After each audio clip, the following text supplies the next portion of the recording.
Привет, меня зовут Саша Акимов, и сегодня я хочу рассказать вам про самую первую камеру, в которой была применена система фокусировки Dual Pixel. Это Canon EOS 70D.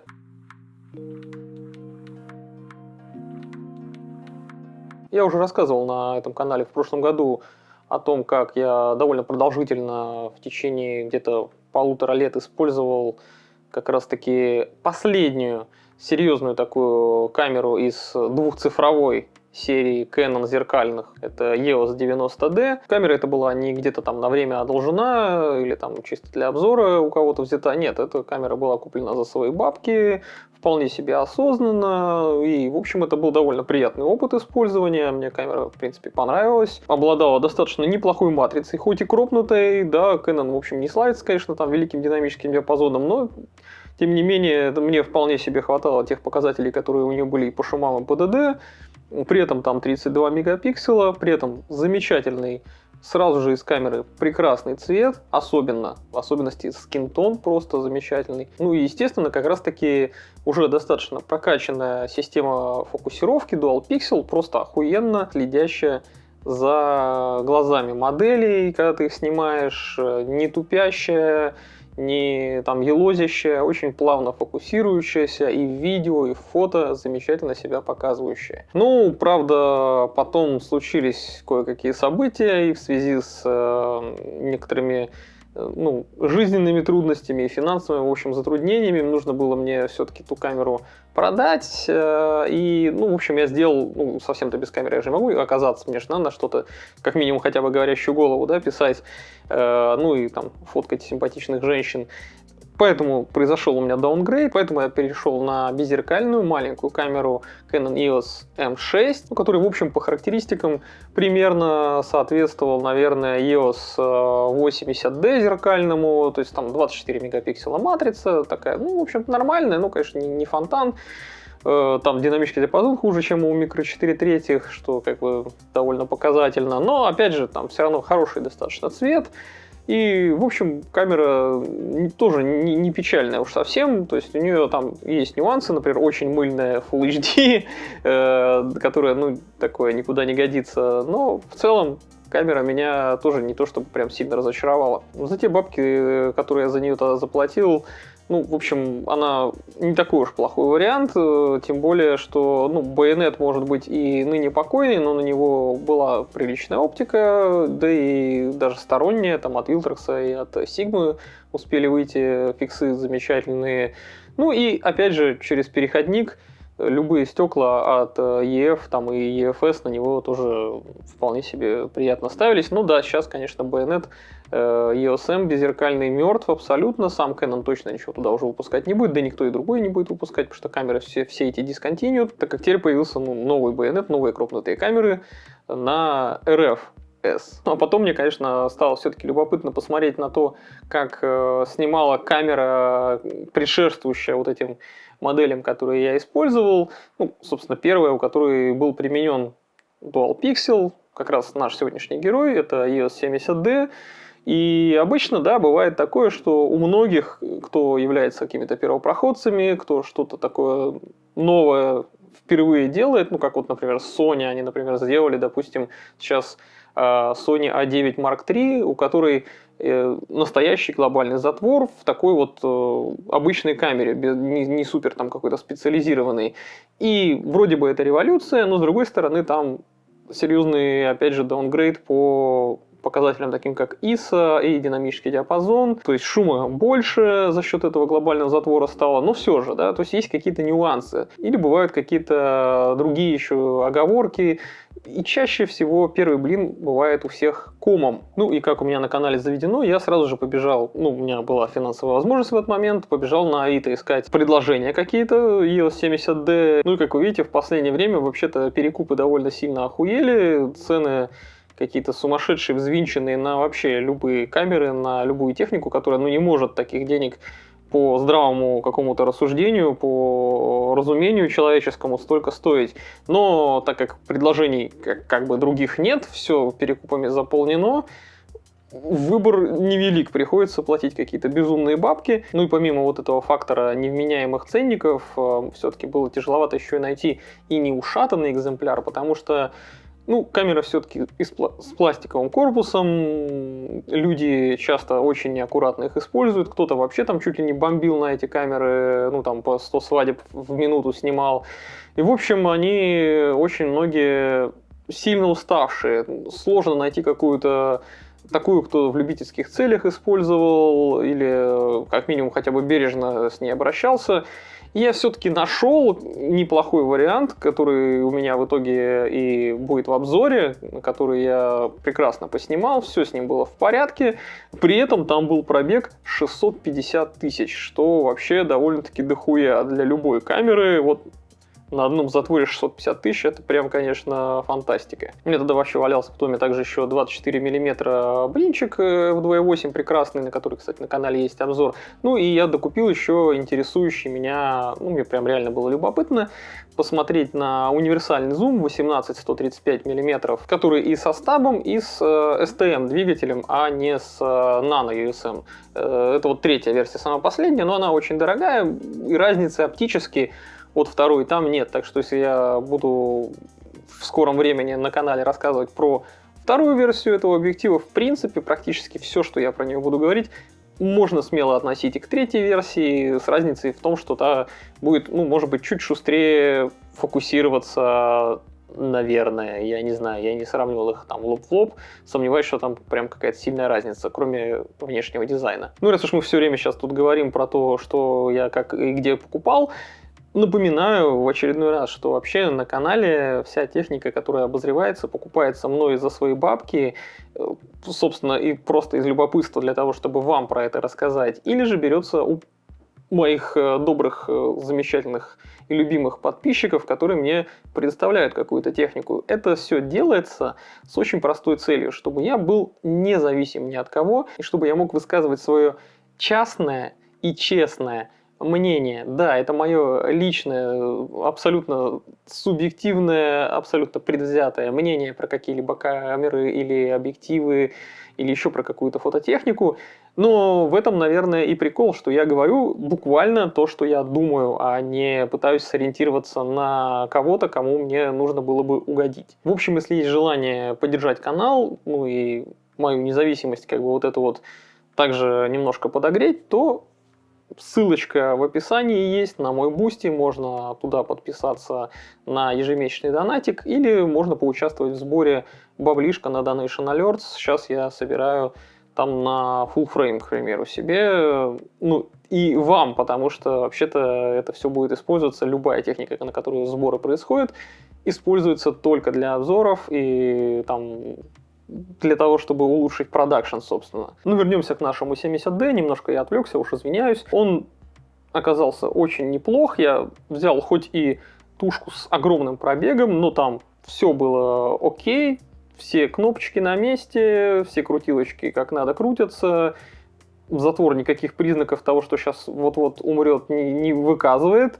Все, в общем, замечательно. Ну, резинка там немножко отошла, ну, как бы это вообще-то не страшно. Предыдущие модели 50D и 60D, они считаются, в общем, достаточно слабенькими и неудачными, а 70D это как раз-таки, можно сказать, возрождение серии или даже ее какое-то перерождение, потому что с появлением Dual Pixel там все заиграло совершенно иными красками. Ну и пару слов здесь, естественно, нужно сказать как раз про вот эту технологию фокусировки Dual Pixel. Потому что все мы знаем, что вот на рубеже вот этих десятилетий, там в конце нулевых, начале десятых, увидели вот этот момент, когда вот эту слабость зеркалок, когда переключаешься в Live View, потому что тогда же появилась у большинства зеркалок еще и запись видео, и приходилось всем только мануально нормально фокусироваться, потому что контрастный фокус, он был очень вяленький, очень косой, кривой и вообще хреново работал. И понятно, что каких-то проблем с фокусировкой ты не испытывал, когда визировал через зеркало, то есть ты смотрел, и у тебя на специальный модуль фазовой фокусировки направлялся свет, и, собственно, за счет разности фаз ты мог четко, бодро фокусироваться, и с этим все было замечательно. Ну, если у тебя, конечно, во-первых, модуль фокусировки сам нормально, корректно настроен, и стекла под него отъюстированы. Но, в общем-то, Live View это тоже довольно удобно, помимо того, что ты можешь видео записывать на какие-либо зеркальные камеры, но также ты можешь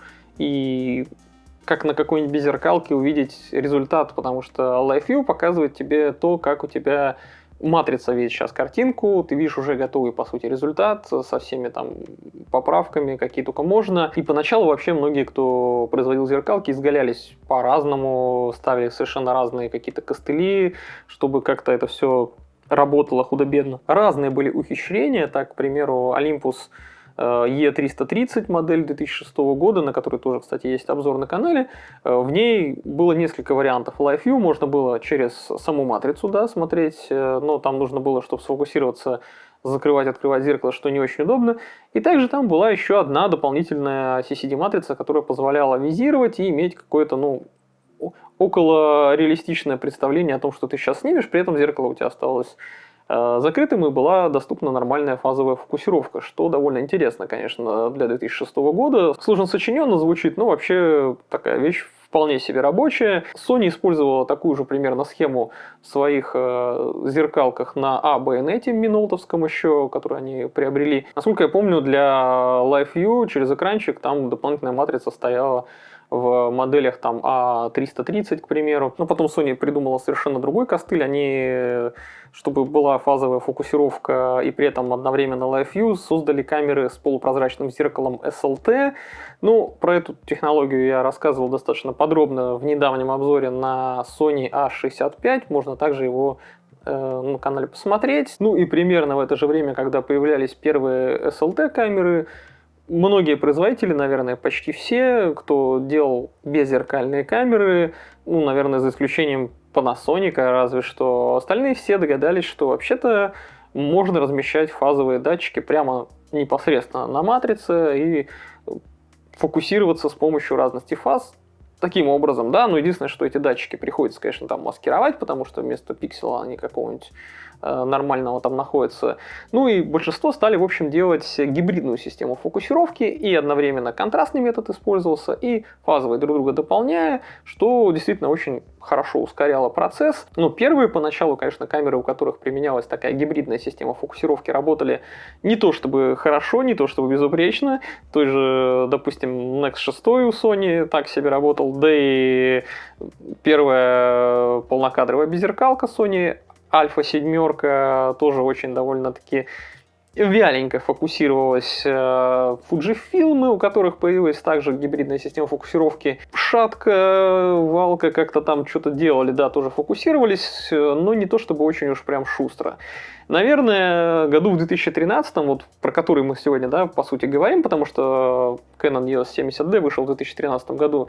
В этом году, наверное, только одна камера более-менее с гибридной системой фокусировки хорошо работала, именно там следила за лицами, глазами и так далее. Это был Olympus OMD EM1. Но хотя при этом у него, опять же, трекинг объектов был тоже так себе, но за лицами и глазами людей камера следила просто прекрасно. Ну а Canon решили пойти немножко другим путем и сделали, ну, несколько иную систему фокусировки, отличающуюся от всех вот этих вот, которые были другие на рынке.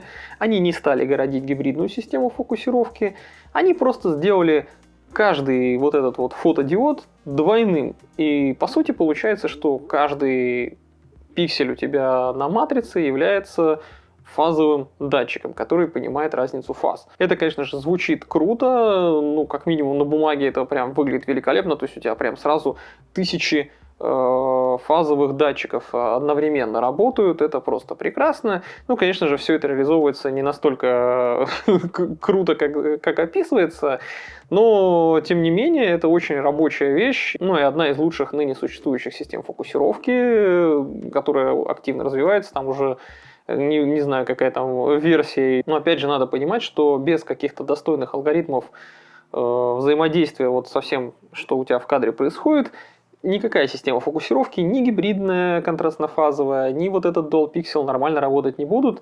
И, конечно же, тут нужно всякое нейронное обучение, чтобы объекты определяло корректно, где там глаз, где жопа в кадре и так далее. И сейчас основной упор, на самом деле, почти что все производители делают именно на вот это вот натаскивание системы фокусировки с помощью нейронок, чтобы она понимала и хорошо определяла, что у тебя в кадре сейчас находится, куда нужно срочно сфокусироваться, что там наиболее важно в зависимости от выбранного того режима. Ну, я надеюсь, что получилось у меня коротко как-то на пальцах объяснить, что такое система фокусировки Dual Pixel. Там, в принципе, в описании ничего такого уж сложного нет, если мы не будем углубляться куда-то там совсем уж в глубины. Так что давайте уже, хватит всяких предисловий. Сейчас камеру я вам покажу, как она устроена, а дальше уже перейдем к разбору картинок и расскажу вам о своем опыте использования камеры EOS 70D.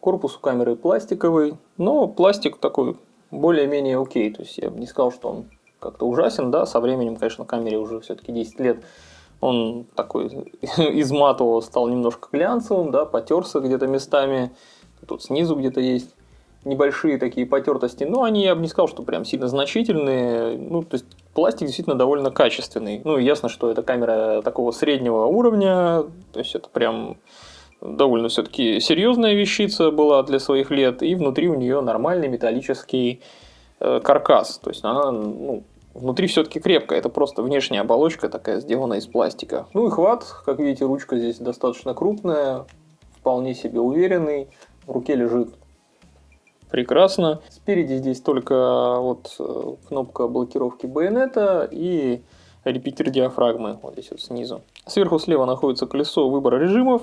Оно блокируется кнопочкой в середине. И нажимаешь ее и поворачиваешь. Под ним у нас рычажок включения. Не люблю, когда камера включается слева. Тем более, что рычажок достаточно тугой и при включении щелкает. И, то есть, ну, дополнительно он тебя как-то выдает, если ты хочешь что-то скрытное там снять или и так далее, да, то есть, или тебе надо все время идти со включенной камерой. Ну, не люблю, в общем, когда он здесь расположен, это неудобно, это значит, что тебе надо постоянно левую руку подключать или перекладывать, как-то перехватывать камеру, когда ты идешь, снимаешь. Ну, в общем, это не очень удобно, но терпимо, бог с ним. Над горбиком пентапризмы здесь у нас находится встроенная вспышка, что, опять же, да, выдает такой не самый топовый средний уровень камеры. В самые крутые камеры, конечно же, вспышка такая не ставится. Везде нужно уже там полагаться на нормальную, полноценную вспышечку или какой-нибудь синхронизатор. Башмак здесь, кстати говоря, тоже хороший, полноценный. Все с ним хорошо. Справа у нас тут большой такой инфопогон со всей съемочной информацией. Рядом с ним есть кнопочки для быстрого доступа ко всем главным настройкам. То есть это режим AF, режим протяжки, ISO, режим замера. Ну и с краю здесь включается подсветочка. Ну ее, конечно, не видно, потому что у меня сейчас свет, который освещает эту сцену, вот мою предметную, он гораздо ярче. Кнопка спуска приятная, мягкая, она хорошо нажимается, без каких-то звуков, скрипов, пердежа и прочего. Рядом с ней находится маленькая кнопочка еще для выбора точки фокусировки. И также прорезиненное, обращу внимание, что это не пластиковое, а нормальное такое хорошее качественное колечко, покрытое резиной, очень хорошо щелкает и не скользкое для изменения параметров. Слева сзади всего две кнопки, это меню и инфо. Экранчик у нас достаточно крупный, 3-дюймовый, поворотный, полностью во все стороны. Можешь на себя его повернуть, можешь так, сяк, как угодно, короче, его крутить. Что просто прекрасно. Он также уже теперь сенсорный, что тоже очень удобно. И сенсорное управление у Canon реализовано просто прекрасно. Ну и разрешение у него тоже достойное на 1 000 000 точек. Справа от экрана есть рычажок для быстрого переключения между фото и видеорежимами, что тоже очень удобно. А в середине здесь находится кнопка, которая стартует, собственно, запись видео, если ты включил видеорежим, или активирует Live View, если ты переключился в фоторежим. Около большого пальца располагается несколько кнопок. Это AF On, плюсик и минусик, ну и на них еще там дополнительные функции висят. Также рядом с большим пальцем, но по другую его сторону находится кнопка быстрого меню вызова и кнопка просмотра. Честно говоря, просмотр можно было бы отсюда убрать, все равно нормальные люди им особо не пользуются. И еще ниже находится кнопка удаления.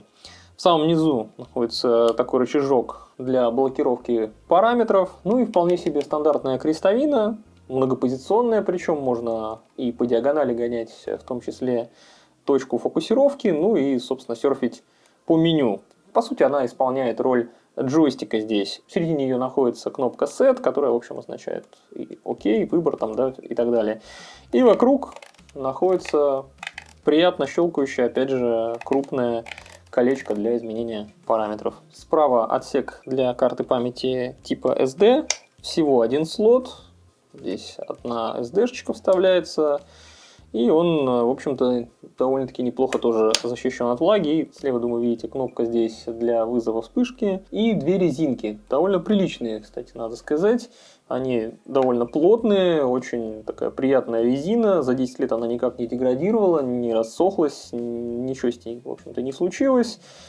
И здесь находится разъем для джека, микрофон можно подключить, и также порт для подключения удаленного управления, ну, пульта, короче. Под нижней резиночкой, которая чуть в стороне, находится мини-HDMI и USB снизу в батарейном отсеке, крышка которого, кстати говоря, тоже довольно-таки неплохо защищена. Тут резиночки присутствуют, находится такая, прямо скажем, уважаемая батарейка LPE6, ну, которая, в общем-то, используется с некоторыми улучшениями и в современных актуальных камерах Canon. И она действительно хорошая, долгоиграющая и приятная, что очень здорово.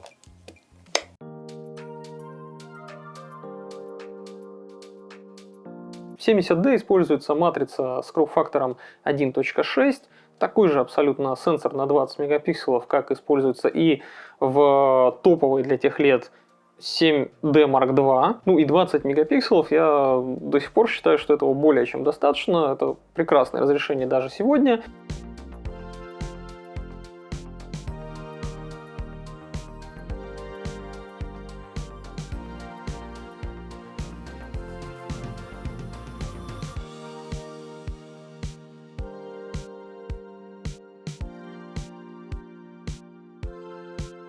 И, конечно, сглаживающий фильтр для того, чтобы бороться с муаром, у камеры перед матрицей присутствует, но я бы не сказал, что это как-то сильно сказывается на резкости изображения или как-то детализация сильно страдает, особенно если ты используешь какие-нибудь классные фиксы. Я в основном снимал на 24 мм f2.8, прекрасный, супер резкий блинчик, просто фантастически прекрасное стекло. Ну, в эквиваленте там получается на кропах Canon это как 40 мм блин.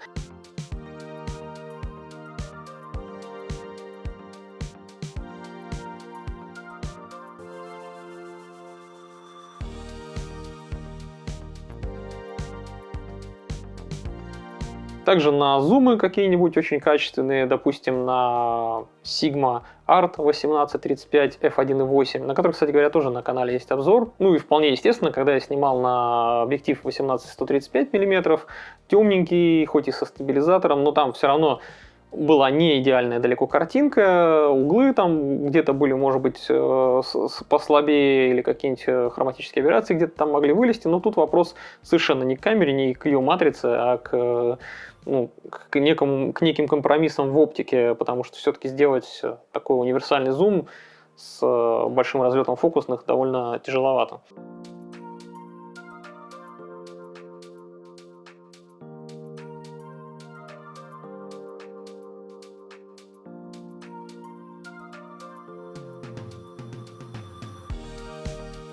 Динамический диапазон у камеры, конечно, далеко не лучший, и он типа даже не средний по больнице, он так прилично похуже, чем у топовых каких-то камер с матрицей APS-C на 16 мегапикселов. В те года это прям супер удачная, прямо замечательная матрица была. Ощущается, что он все-таки похуже. Он примерно где-то на уровне камер на микро 4 третьих с теми же 16 мегапикселами. Но я бы не сказал, что это очень плохой динамический диапазон. То есть порядка 12 стопов на базовых ISO там все-таки присутствует. И света, и тени тянутся вполне себе неплохо.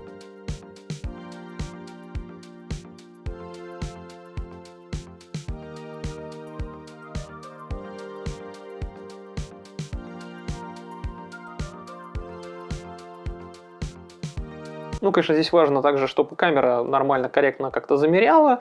И с этим у нее тоже нет проблем, потому что замер работает просто отлично. И очень редко приходилось мне какие-то прям серьезные там правки на постобработке вносить. Обычно сразу же визируя по экранчику, который, кстати говоря, опять же, даже для тех лет прекрасный, яркий, на солнце там не слепнет.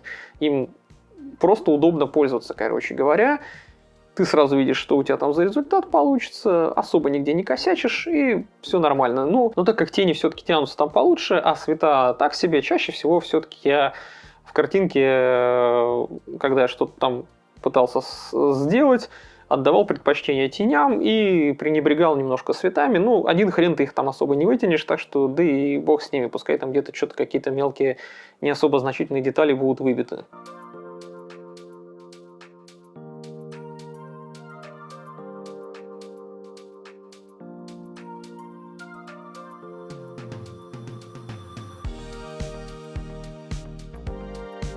Ну и ISO выше 1600 единиц лучше вообще никогда на этой камере не поднимать, потому что вполне себе нормально там все, картинка выглядит до 800 единиц.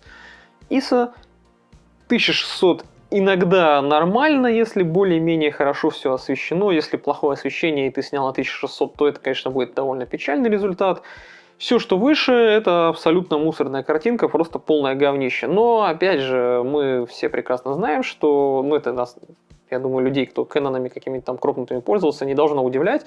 У Кэнона никогда прям не было какого-то супер динамического диапазона или супер высоких ISO. На кропах, по крайней мере, уж точно.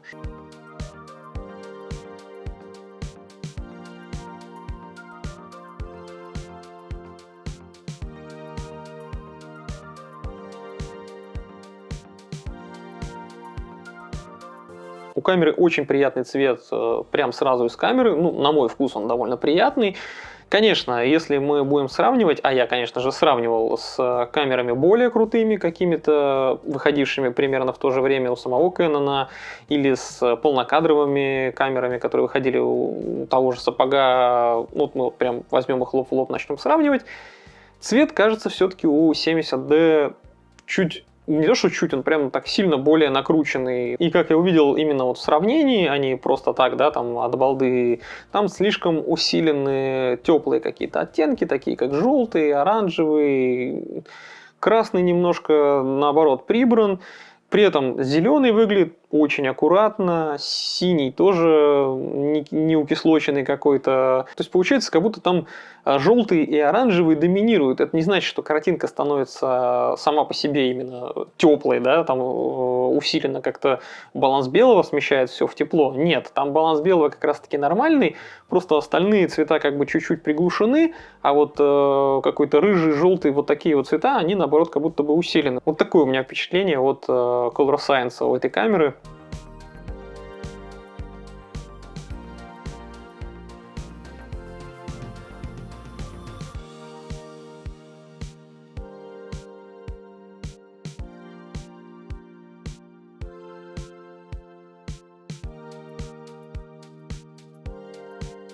Ну и автоматически как раз-таки баланс белого, он практически никаких там серьезных погрешностей не допускал, что ну, не может не радовать. Я вот просто щелкал наотмашь все подряд все время в авто, и никогда особо там даже рука не тянулась что-то перенастраивать, потому что там прям все окей сразу.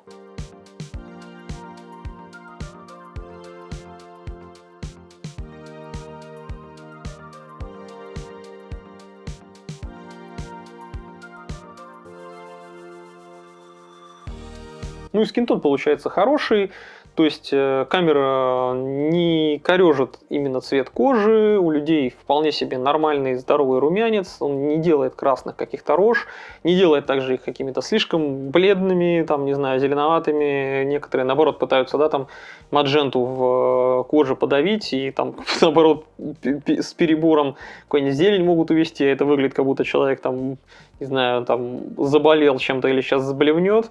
В общем, никаких таких вот прегрешений здесь, опять же, я не замечал. Скинтон вот стабильно у Canon хорошо получается практически на всех камерах. Может, там у каких-то единиц он был не очень, а большинства, вот просто 99% камер Canon ты возьми, снимай человека, у него всегда будет кожа выглядеть прекрасно.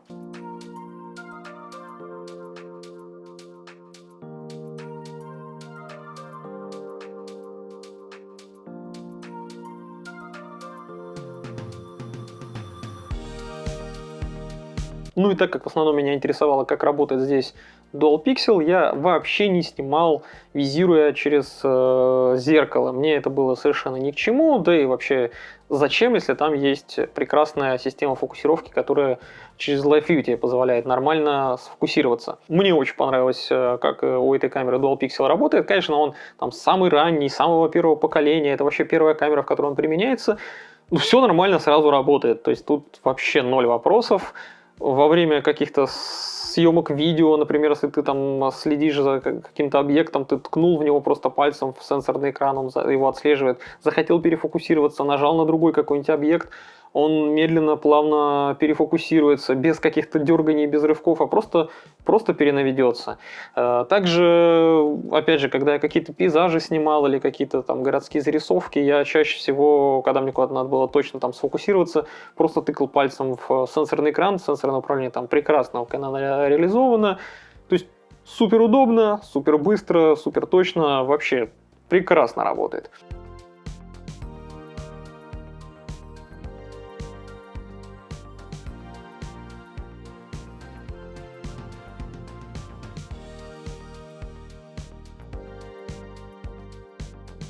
Снимая стрит, я вообще чаще всего просто включал фокусировку по всему полю кадра.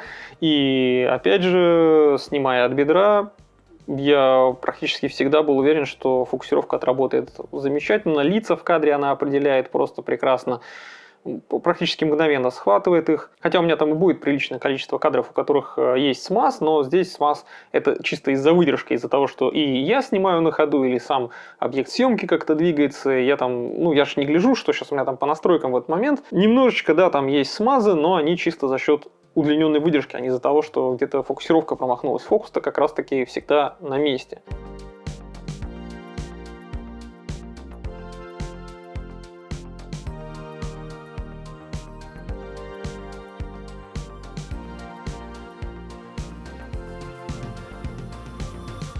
Бэкстейдж вот нашего прошлогоднего такого потешного фотобатла, который мы там устраивали с Ильей Скатиком, тоже снимал просто с определением лиц, он их отлично держит и замечательно следит. Ну и вот я попробовал эту камеру в самых разных сценариях, очень много что поснимал на нее. И я могу сказать, что да, даже сегодня 70D это прямо прекрасная, замечательная камера, вполне себе удобная, ею приятно пользоваться, на нее можно снимать смело портреты какие-то, потому что очень хороший, приятный скинтон. Следит уже она за лицами своей системы фокусировки. Также можно снимать хорошие пейзажи, потому что у нее, опять же, приятный цвет. Автоматический баланс белого, каких-то ошибок серьезных не допускает. Ну, прям вообще практически никаких ошибок не делает. Разрешение в 20 мегапикселов даже сегодня, ну, не могу сказать, что прям какое-то маленькое, вполне себе достаточное для того, чтобы много чего снимать, деталей будет вполне хватать. Может быть, да, конечно, динамический диапазон не то чтобы прямо какой-то невероятный здесь по сегодняшним меркам, но, опять же, для любительского сегмента он не просто сойдет, он более чем окей. Но самое главное, пускай даже и первого поколения, и самый там какой-то древний его вариант, это Dual Pixel, ну, фокус, он действительно очень шустро работает даже сейчас. Ну и, конечно же, в очередной раз хочу пропеть какие-то такие вот дифирамбы Color Science Canon. Там прекрасный цвет прямо из камеры. Он приукрашенный, не натуральный, не реалистичный. Где-то там, может быть, перенакрутили, но нам и нахуй не нужен этот реалистичный цвет. Он, как правило, достаточно скучный. Гораздо лучше, когда он у тебя чуть более приятный, чем ты его видел в обычной жизни. У 70D пускай и не лучший цвет из всех, что я видел у Canon, но хороший и очень даже достойный. Ну и вот по этой совокупности характеристик, которые есть у Canon 70D, На него даже сегодня совершенно не стыдно снимать, на него можно делать какие-то... Он вполне способен решать какие-то задачи не слишком сложные, каких-то супер каких-то невероятных вещей, конечно, от него не нужно ждать. Но здесь у нас имеется хороший, быстрый, точный автофокус, хороший, приятный цвет сразу из камеры с приятным, опять же, color science. Очень удобное управление, в том числе и тач-управление, которое прекрасно реализовано уже в этой камере, которая прям супер старая уже и больше 10 лет, еще раз повторю. Но там все уже хорошо сделано, то есть ты его берешь и просто идешь и делаешь все, что тебе надо, ну почти все он способен реализовать даже сейчас. Единственная трудность сейчас, наверное, это в том, чтобы найти неушатанную какую-то тушку, и за какой-нибудь меняемый прайс. Ну вот сегодня мы говорим, не знаю, что там дальше будет с ценами, но до 30 тысяч, если вы нашли 70D, то это хорошая цена на него. Если выше 30 тысяч, то это уже тут надо 15 раз подумать, а не охуел ли перекуп. Ну а так, если вам посчастливится завладеть такой камерой, она вполне себе может приносить удовольствие. Ну, я надеюсь, что вам было интересно узнать мое мнение про эту камеру. Подписывайтесь, ставьте лайки, пишите, пожалуйста, в комментариях, что по этому поводу думаете. Я желаю всем хороших снимков. До новых встреч. Пока.